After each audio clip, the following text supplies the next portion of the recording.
Hello, എന്തൊക്കെ എല്ലാവരും വിശേഷം? സുഖമാണെന്ന് വിചാരിക്കുന്നു. കുറേ കാലമായിട്ട് നമ്മൾ വീഡിയോ എടുത്തിട്ട്, കാരണം എൻ്റെ ഫോണിൽ ഡിസ്പ്ലേ ഒക്കെ പോയി കിടക്കുകയായിരുന്നു. അതുകൊണ്ടാണ് കേട്ടോ. ഏകദേശം ഒരു മാസമായിട്ടുണ്ടാവും നമ്മൾ വീഡിയോ ഒക്കെ ഇട്ടിട്ട്. അപ്പോൾ നമ്മുടെ പുതിയ മെമ്പറെ ഞാൻ പരിചയപ്പെടുത്താൻ കേട്ടോ. നമ്മൾ പുതിയൊരു വണ്ടി വാങ്ങിയിട്ടുണ്ട്. നമ്മുടെ പഴയ കാശിനാഥനെ കൊടുത്തിട്ട് പുതിയൊരു വണ്ടി വാങ്ങിയതാട്ടോ. ആദ്യം എടുത്തിരുന്നൊരു സെക്കൻഡ് ഹാൻഡ് വണ്ടിയായിരുന്നു. ഒരുപാട് പ്രശ്നങ്ങളും കാര്യങ്ങളൊക്കെ പറഞ്ഞാൽ വണ്ടിക്ക് തന്നെ കംപ്ലൈൻറ്റ് കാര്യങ്ങളൊന്നുമല്ല. അപ്പോൾ ഒരു പുതിയ വണ്ടി എടുക്കാൻ വിചാരിച്ചിട്ട് പഴയ വണ്ടി കൊടുത്തിട്ട് പിന്നെ ബാക്കി ലോണും കാര്യങ്ങളൊക്കെ ആയിട്ടാണ് നമ്മൾ പുതിയ വണ്ടി എടുക്കുന്നത്. അപ്പം നമ്മുടെ ഇന്നത്തെ ഒരു വിശേഷം ഇതാണ്. നല്ലൊരു തുടക്കത്തിലൂടെ തന്നെ ആയിക്കോട്ടെ നമ്മൾ ഒരു വീഡിയോ വിചാരിച്ചിട്ടാണ്. ഞാൻ കുറേ കാലത്തിന് ശേഷം വീഡിയോ ഇടുന്നത് കേട്ടോ.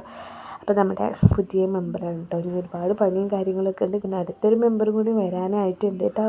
ഏകദേശം 9-ാം മാസമായിട്ടുണ്ട്. അപ്പം ആ വീഡിയോസും കാര്യങ്ങളൊക്കെ പറഞ്ഞാൽ ഞാൻ എൻ്റെ സാഹചര്യത്തിനനുസരിച്ചിട്ടോ ഞാൻ വീഡിയോ ഇടല്ലേ. അപ്പോൾ നമ്മൾ വണ്ടി എടുത്തിട്ടുള്ളത് മഞ്ചേരി ക്ലാസിക് എന്നാട്ടോ, മോട്ടോഴ്സ് എന്നാണ്. അപ്പോൾ എല്ലാവരും നമ്മുടെ വണ്ടി കണ്ടല്ലോ. അപ്പോൾ എല്ലാവരുടെയും പ്രാർത്ഥനയും അനുഗ്രഹമൊക്കെ വേണം കേട്ടോ. സപ്പോർട്ട് ചെയ്യുക. വീഡിയോ ആദ്യമായിട്ട് കാണുന്നവരുണ്ടെങ്കിൽ നമ്മുടെ ചാനലൊന്ന് സബ്സ്ക്രൈബ് ചെയ്യാനും മറക്കരുത്. അപ്പോൾ മറ്റൊരു വീഡിയോ ആയിട്ട് മറ്റൊരു ദിവസം വരാം. ടാറ്റാ.